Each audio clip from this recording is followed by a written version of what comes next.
नमस्कार दोस्तों, आज हम लोग पढ़ने वाले हैं क्लास 11 का हिस्ट्री सेमेस्टर 2 चैप्टर 1।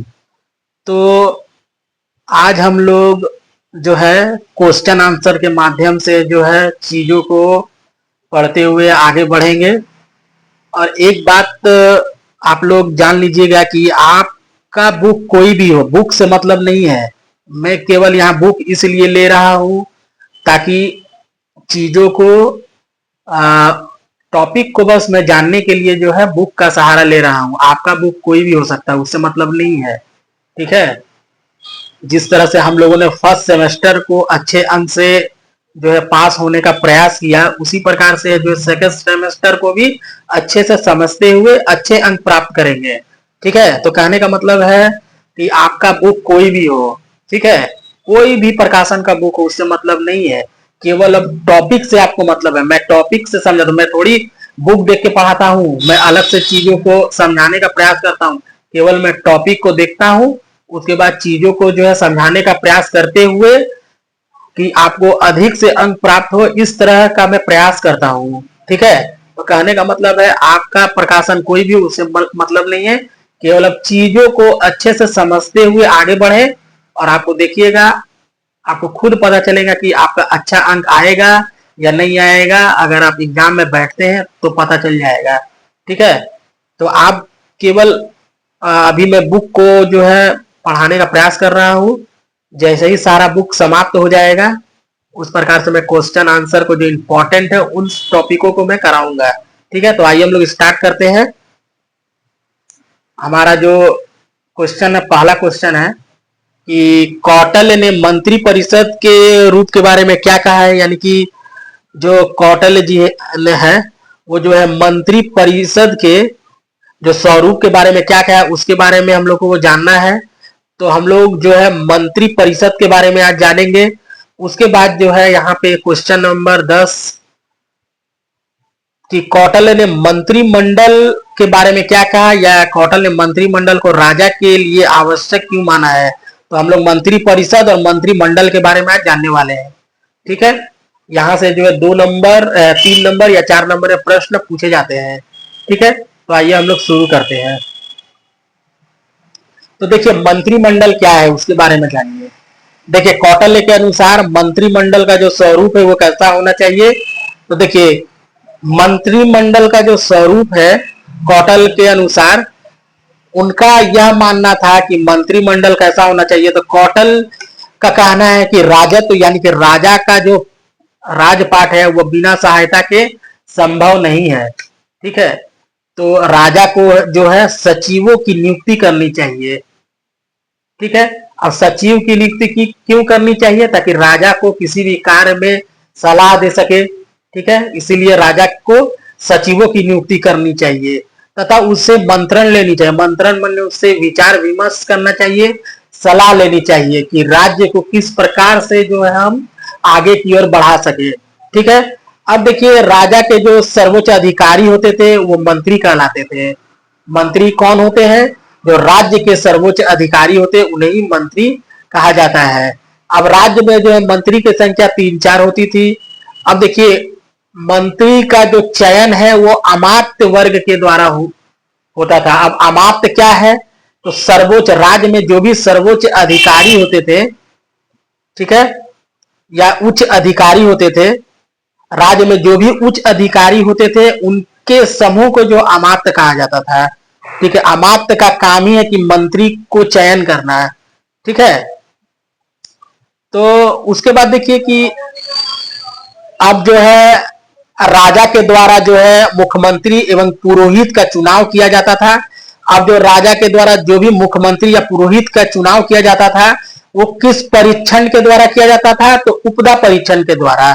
उपदा परीक्षण है, देखिए यहाँ पे उपदा परीक्षण उस परीक्षण को कहते हैं जो मुख्यमंत्री और राजा, मुख्यमंत्री और पुरोहित का चुनाव करते हैं, और जो भी मुख्यमंत्री या पुरोहित उनके चरित्र की जांच करती है। तो कहने का मतलब है कि मुख्यमंत्री और पुरोहित की चरित्र की जांच करने का जो विधि है या परीक्षण है उसे ही हम लोग उपदा परीक्षण के नाम से जानते हैं। उपदा परीक्षण का मतलब होता है, उपदा परीक्षण उसको बोलते हैं जिसमें किसी व्यक्ति के चरित्र को जानना या जांचना, वही उपदा पर्यवेक्षण कहलाता है, या उपदा विधि को हम लोग इस नाम से जानते हैं। और उपदा विधि में किसका चयन होता है? तो मुख्यमंत्री और पुरोहित का। ठीक है, यहां तक हो गया। अब देखिए, अब मंत्रिमंडल में भी कई तरह के अंतरंग मंत्रिमंडल के सदस्य हुआ करते थे। और इस अंतरंग मंत्रिमंडल का मतलब ही होता है कि राजा का काफी करीबी सदस्य या राजा के जो भी करीबी मंत्रिमंडल के जो सदस्य होते थे उसे अंतरंग मंत्रिमंडल कहा जाता था। ठीक है, ये काफी अंदर का विभाग हुआ करता था। राजा के काफी राजा के जो भी मंत्रिमंडल होते थे उनके काफी जो है अंदर के सदस्य होते थे, इसीलिए इसे अंतरंग के नाम से हम लोग जानते हैं, यानी कि राजा के काफी करीबी हुआ करते थे। और इन्हीं के निर्णय से जो है सारा निर्णय लिया जाता था, उसके बाद जो है सारे कार्यों को आरंभ किया जाता था। तो यहाँ पे आप लोगों को समझ में आ गया होगा कि मंत्रिमंडल कैसा होता है। तो मंत्रिमंडल कौटल का मत था कि बिना जो है सहायता के जो है राजा का राजपाट या राजत्व नहीं चल सकता है, इसलिए राजा को जो सचिवों की नियुक्ति करनी चाहिए, उनसे सलाह लेनी चाहिए, उनसे मंत्रण लेनी चाहिए। ठीक है, राजा जो राज्य के सर्वोच्च अधिकारी जो हुआ करते वो मंत्री कहलाते थे। मंत्री के सदस्य 3-4 हुआ करते थे। और जो मंत्री की नियुक्ति जो है या चयन जो अमात्य वर्ग से किया जाता था। अमात्य वर्ग जो है उच्च अधिकारियों के जो समूह को जो है अमात्य वर्ग कहा जाता है। ठीक है, जो है राजा के द्वारा मुख्यमंत्री और पुरोहित का चुनाव किया जाता था। मुख्यमंत्री और पुरोहित का चुनाव राजा के द्वारा किस विधि से किया जाता था? तो उपदा विधि से किया जाता था। उपदा विधि क्या है? तो चरित्र की जांच की जाने वाली विधि को, यानी कि चरित्र को जांचा जाता है, इस विधि को उपदा विधि या उपदा पर्यवेक्षण के नाम से जानते हैं। ठीक है, अब मंत्रिमंडल में कुछ अंतरंग मंत्रिमंडल सदस्य हुआ करते थे, वो राजा के काफी करीबी हुआ करते थे। ये राज्य के राजत्व के काफी अंदर का भाग था, मंत्रिमंडल का सदस्य थे। इनके द्वारा जो है सभी कार्यों को नियंत्रण करने का कार्य किया जाता था। ठीक है, उसके बाद जो है सारे कार्य को आरंभ किया जाता था इन्हीं के सलाह के बाद। ठीक है, यहां तक मंत्रिमंडल में समझ में आ गया। उसके बाद देखिए मंत्री परिषद के बारे में हम लोग समझेंगे कि मंत्री परिषद क्या है। तो देखिए मंत्री परिषद क्या था। तो देखिए मंत्री परिषद के बारे में जो है अशोक के शिलालेख में जो है उल्लेख किया गया है। इसके बारे में मंत्री परिषद के बारे में, मंत्री परिषद का काम ही था राजा को परामर्श देना और राजा को सलाह देना। यानी कहने का मतलब है कि मंत्री परिषद का मुख्य कार्य था राजा को सलाह या परामर्श देना। ठीक है, अब ये राजा पर निर्भर करता था कि उसके सलाह को जो है राजा माने या ना माने, ये पूर्ण रूप से राजा पर निर्भर हुआ करता था। ठीक है, उसके बाद देखिए मंत्री परिषद का जो दूसरा कार्य है वो राजा के निरंकुशता पर नियंत्रण रखना, कि राजा जो है ज्यादा निरंकुश ना हो। ठीक है, तो मंत्री परिषद का काम था कि राजा, मंत्री परिषद का दूसरा कार्य था निरंकुशता पर नियंत्रण रखना, ताकि राजा निरंकुश ना हो सके। ठीक है, उसके बाद देखिए मंत्री परिषद का और भी कार्य था, अगर किसी भी जो है विचार विमर्श के बाद कोई अगर निर्णय निकलता है तो अगर उसमें किसी प्रकार का संशोधन करना हो तो उसका सुझाव भी मंत्री परिषद जो है दिया करता था।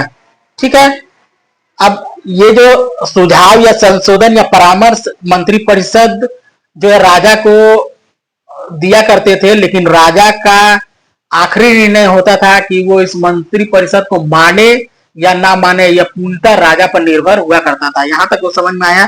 अब देखिए, अब जो है यहाँ पे हम लोग जो कुछ तीर्थ के बारे में पढ़ेंगे, तो आइए हम लोग स्टार्ट करते हैं कि जो अन्य अधिकारी हुआ करते थे वो क्या है। देखिए अर्थशास्त्र, कौटिल्य के जो अर्थशास्त्र है उसके अनुसार जो है इसमें कहा गया है कि जो सबसे ऊंचे स्तर पे जो कर्मचारी हुआ करते थे उन्हें तीर्थ कहा जाता था। और जो ये अर्थशास्त्र में जो 18 तीर्थों का जो है उल्लेख किया गया है। ठीक है, अब ये जो 18 तीर्थ है अब वो किस किस नाम से हम लोग जानते हैं, जैसे मंत्री, पुरोहित, सेनापति, युवराज, समाहर्ता, सन्निदाता। ठीक है, मंत्री परिषदाध्यक्ष, ये सब जो है ये सब कुछ नाम है। और ये जो कुल जो है 18 हुआ करते थे। ठीक है, तो अब देखिए तीर्थ को जो है महामात्र के भी नाम से हम लोग जानते हैं। महामात्र हो गया या अमात्य हो गया, एक ही चीज है। ठीक है, अधिकारियों के समूह को जो है हम लोग जानते ही थे, अमात्य कहा जाता है। कहीं कहीं पर कर्मचारियों के जो ऊंचे स्तर पर कर्मचारी या अधिकारी हुआ करते थे उन्हें हम लोग तीर्थ के नाम से जानते हैं। ठीक है, इसका उल्लेख अर्थशास्त्र में मिलता है। अर्थशास्त्र में कुल 18 तीर्थों का उल्लेख किया गया है, जो निम्न प्रकार से है। जैसे यहाँ पे मंत्री, पुरोहित, सेनापति, युवराज, समर्था, सन्निधाता, मंत्री परिषद अध्यक्ष। ठीक है, इसके बारे में हम लोग जानेंगे। तो मंत्री कौन हुआ करते थे? तो मंत्री सेनापति का प्रधान हुआ करता था। ठीक है, पुरोहित कौन होते थे? तो देखिए, जो सबसे महत्वपूर्ण, जो सबसे ऊंचे, जिसको हम लोग महामात्र के नाम से जानते हैं, जो सबसे उच्च स्तर पर जो तीर्थ हुआ करते थे वो मंत्री एवं पुरोहित ही हुआ करते थे। ठीक है, मंत्री और पुरोहित ही जो है सबसे ऊंचे स्तर के तीर्थ कहलाते थे, या महामात्र कहलाते थे, या महापात्र कहलाते थे। ठीक है, तो मंत्री पुरोहित, ये मंत्री और पुरोहित का कार्य है राजा को सलाह देना। ठीक है, सेनापति कौन हुआ करता था? तो सेनापति सेना का प्रधान हुआ करता था। ठीक है, सेनापति कौन हुआ करता था? तो सेना का प्रधान हुआ करता था। ठीक है, युवराज, युवराज यानी कि राजा का उत्तराधिकारी यानी राजा का पुत्र। ठीक है, उसे हम लोग युवराज के नाम से जानते हैं। ठीक है, और ये सब जो है 18 तीर्थों में इन सब का उल्लेख होता है। उसके बाद देखिए हम लोग पढ़ेंगे समाहर्ता। समाहर्ता कौन हुआ करता था? तो समाहर्ता जो है राज्य में जो भी कर वसूला करता था, या राज्य के जो भी कर हुआ करते थे, उनको जो है एकत्रित करने का कार्य जो है समाहर्ता के द्वारा किया जाता था। यानी कि राजकीय कर को जो है वो एकत्रित किया करते थे कौन? समाहर्ता। उसके बाद देखिए सन्निधाता। सन्निधाता का क्या काम था? वो कोषा अध्यक्ष से। ठीक है, कोषा अध्यक्ष। ठीक है, कोषा अध्यक्ष। अब तो सन्निधाता, सन्निधाता से याद रखिएगा सन्नी देओल। अब सन्नी देओल किसी को 1-2.5 किलो का हाथ से अगर मार दे किसी को, तो आदमी जीवन भर अपने आप को कोसता रहेगा। तो सन्निधाता का क्या हो जाएगा? कोषाध्यक्ष। ठीक है, उसके बाद देखिए मंत्री परिषदाध्यक्ष। अब देखिए मंत्री परिषदाध्यक्ष कौन होता था?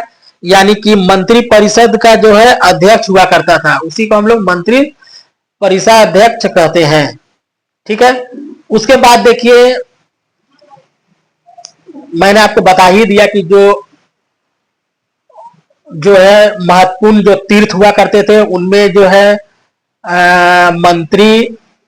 मंत्री एवं पुरोहित आते थे। ठीक है, और देखिए अधिकारी, अधिकतर स्थलों पर जो महामात्र या अमात्य का जो उल्लेख, ये तीर्थ को ही अमात्य या महामात्र कहा जाता है। ठीक है, यहां तक क्लियर हो गया? जो मैंने आपको समझा दिया वही सब लिखा हो। देखा, सेनापति सेना का प्रधान, युवराज जो है ज्येष्ठ पुत्र हुआ करता था। ठीक है, और देखिए राजा के सभी अधिकारियों पर नियंत्रण किसका होता था? तो मंत्री एवं पुरोहितों का नियंत्रण हुआ करता था। ठीक है, ठीक है, जो भी राज्य के अधिकारी हुआ करते थे उस पर किसका नियंत्रण होता था? मंत्री एवं पुरोहित का नियंत्रण हुआ करता था। और मंत्री और पुरोहित जो राजा को सलाह भी दिया करते थे। ठीक है, मैंने आपको समझा दिया और डिटेल में पढ़ाने की आवश्यकता नहीं है। तो यहाँ पे है देखिए कि देखिए राजत्व एकत्र करने का काम किसका होता था? समाहर्ता का, जो मैं पहले ही आपको बता दिया हूं। ठीक है, अब देखिए कई सारे जो शासन के देश हुआ करते थे, कई छोटे छोटे इकाइयों में विभक्त किया हुआ करता था। जैसा स्थानीय गोप हुआ, प्रदेष्टि या प्रदेष्टा के नाम से भी हम लोग जानते हैं। एक देखिए प्रदेष्टा, स्थानीय गोप का कार्य क्या था? जो भी प्रांत में, जो भी देश जो शासन की दृष्टि से जो भी देश को जो छोटे छोटे इकाइयों में विभक्त किया जाता था, उसकी देख रेख का कार्य जो स्थानीय गोप के द्वारा होता था। और ये जो प्रदेष्टा या प्रदेष्टि है, ये फौजदारी मामले पर नियंत्रण रखता था। फौजदारी नियंत्रण का मतलब होता है कहीं पे मारपीट झमेला, ठीक है, जो है उस पर नियंत्रण प्रदेष्टा के द्वारा किया जाता था। ठीक है, उसके बाद देखिए कई सारे अधिकारी होते थे जो जनगणना, गांव के कृषि योग्य भूमि, ठीक है, लोगों का व्यवसाय, आय व्यय, प्रत्येक में मिलने वाले जो चीजों पर नियंत्रण करने का कार्य करते थे। अब देखिए गुप्तचर भी हुआ करते थे, ठीक है। गुप्तचर जो है, जो देशी एवं जो भी विदेशी लोगों की गतिविधियों पर पूरी नियंत्रित, गुप्तचर का कार्य है देशी एवं विदेशी जो भी व्यक्ति हैं उन उन पर उनके होने वाले गतिविधियों पर जो है नियंत्रण गुप्तचर के द्वारा रखा जाता था, ठीक है। उसके बाद देखिए सन्निधाता, हम मैं आपको बता ही दिया हूं, सन्निधाता कोषाध्यक्ष होते हैं, ठीक है। उसके बाद देखिए, अब देखिए मेन चीज यहां पे आ गया। देखिए अर्थशास्त्र में जो है हम लोगों ने 18 तीर्थों का उल्लेख देखा। अब देखिए अर्थशास्त्र में है जो अध्यक्ष प्रधान आधार पर 26 अध्यक्षों का भी उल्लेख हमें देखने को मिलता है, ठीक है। जो ये 26 अध्यक्ष है वो मंत्रियों के निरीक्षण में काम करते थे, या मंत्रियों के अंदर ये लोग कार्य करते थे, या मंत्रियों के जो है संरक्षण में ये लोग कार्य किया करते थे। तो जो 26 अध्यक्ष हैं उसमें कुछ इंपॉर्टेंट अध्यक्ष हैं, उनको हम लोग देखेंगे। तो आइए हम लोग स्टार्ट करते हैं उनको। तो सबसे पहले है कोषाध्यक्ष। सबसे पहले है कोषाध्यक्ष। कोषाध्यक्ष का मतलब होता है जो सिक्के जारी करते हैं, यानी सिक्के जारी करने वाले अधिकारियों को हम लोग कोषाध्यक्ष कहते हैं। अध्यक्ष का मतलब ये होता है अधिकारी, ठीक है। उसके बाद देखिए सीता अध्यक्ष। सीता अध्यक्ष का मतलब होता है जो कृषि कार्य से संबंधित, जो कृषि विभाग जो होता है उसके अधिकारी या उसके अध्यक्ष, ठीक है। अब देखो पप्या अध्यक्ष, ये पप्या नहीं होगा बल्कि पण्या अध्यक्ष होगा। पण्या अध्यक्ष का मतलब होता ही है आपका जो है वाणिज्य के अध्यक्ष, ठीक है। वाणिज्य या व्यापार से संबंधित कार्य करने वाले अध्यक्ष या अधिकारी को पण्या अध्यक्ष कहते हैं। उसके बाद देखिए मुद्रा अध्यक्ष। मुद्रा अध्यक्ष का मतलब ही होता है क्या, यह आपको लग रहा है कि मुद्रा से संबंधित है, लेकिन ये मुद्रा से संबंधित ना होकर पासपोर्ट विभाग के अधिकारी, ठीक है। पासपोर्ट जारी करने वाले अधिकारियों के माने पासपोर्ट जारी करने वाले जो अधिकारी होते थे या अध्यक्ष होते थे उन्हें ही मुद्रा अध्यक्ष कहा जाता था। ये इंपॉर्टेंट है, इस पर ध्यान रखिएगा। और आप लोग बोलिएगा कि पासपोर्ट कैसे हो रहा है, तो देखिएगा कि यहाँ पर देखिए गुप्तचर जो है क्या काम करते थे, वो देशी और विदेशी, यानी कि जो लोग हमारे देश में रह रहे हैं या जो लोग विदेश से आ रहे हैं उस गतिविधियों पर नजर रखते थे। तो कहने का मतलब जो लोग विदेश से आ रहे हैं तो उसके लिए पासपोर्ट की आवश्यकता होती होगी उस टाइम में किसी भी रूप में, ठीक है। तो उसे ही कौन उसको जारी करता था, तो मुद्रा अध्यक्ष। तो मुद्रा अध्यक्ष का काम ही क्या है, पासपोर्ट जारी करना, यानी पासपोर्ट जारी करने वाले अधिकारियों को हम लोग मुद्रा अध्यक्ष के नाम से जानते हैं, ठीक है। दिखाई दे रहा है ना मुद्रा अध्यक्ष, देखिए मुद्रा अध्यक्ष, ठीक है। उसके बाद देखिए, उसके बाद है यहाँ पे, उसके बाद है पोतवा अध्यक्ष। पोतवा अध्यक्ष जो है माप तौल के अधिकारी को हम लोग, माप तौल के जो भी अधिकारी होते हैं, सामान या वस्तु को तौला जाता है ना, तो उसी प्रकार से माप तौल के अधिकारी को हम लोग पोता अध्यक्ष कहा जाता है। उसके बाद देखिए बंदरगारा अध्यक्ष। बंदरगारा अध्यक्ष, ठीक है। बंधनगारा अध्यक्ष। बंधनगारा अध्यक्ष का मतलब ही समझ में आ रहा है, बंधन मतलब बांध दिया या कैद कर लिया या बंधन कर लिया, यानी कि बंधनगारा अध्यक्ष का मतलब होता है जेल के अधिकारी को, ठीक है। जेल के जो सर्वोच्च अधिकारी हुआ करते थे उसे बंधनगारा, ठीक है, ठीक है, बंधनगारा अध्यक्ष कहा जाता है, ठीक है। यहां तक समझ में आ गया। उसके बाद देखिए कि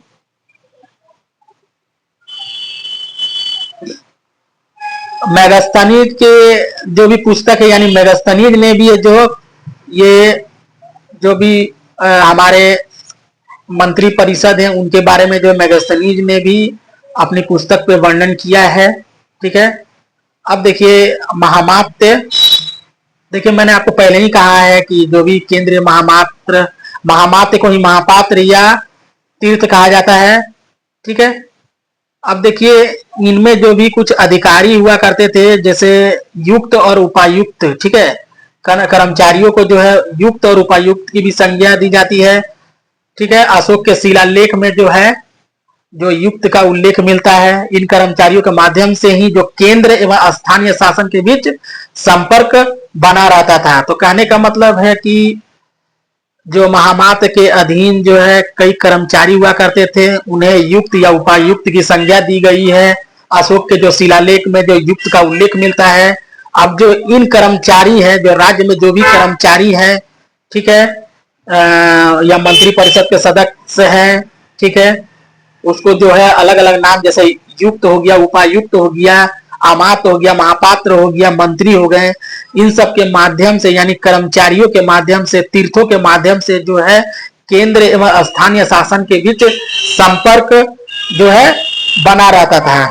इनका काम ही था कि संपर्क को जोड़ना, ठीक है, राज्य की रक्षा करना, राजा को परामर्श देना, सलाह देना, ठीक है, और मंत्री सदस्यों की नियुक्ति करने का भी कार्य अमात्य के द्वारा हुआ करता था। अमात्य उच्च अधिकारियों के समूह वर्ग का कहा जाता है। ठीक है, और जो है उच्च अधिकारियों को जो है तीर्थ के नाम से जानते हैं। तीर्थ को ही अमात्य कहा जाता था, महापात्र कहा जाता था। मंत्री सदस्य के अंतर्गत जो भी अधिकारी हुआ करते थे उनको और भी अधीन यानी महामात्रों के अंतर्गत कई सारे कर्मचारी हुआ करते थे, जिसे नियुक्त एवं उपयुक्त की संज्ञा दी जाती थी। अशोक के शिलालेख में भी युक्त की जो है उल्लेख किया गया है। और इन कर्मचारियों का कार्य क्या था? जो केंद्र एवं स्थानीय शासन के बीच जो संपर्क स्थापित करने का कार्य इन कर्मचारियों का हुआ करता था। ठीक है, तो दोस्तों आशा करते हैं कि यह वीडियो आपको समझ में आया है, और चैनल को जरूर सब्सक्राइब कीजिएगा, वीडियो को लाइक कीजिएगा, दोस्तों को शेयर कीजिएगा, ताकि किसी भी प्रकार का इंपॉर्टेंट क्वेश्चन आपसे छूटे नहीं। तो हम लोग मिलते हैं एक नए वीडियो के साथ, तब तक के लिए धन्यवाद।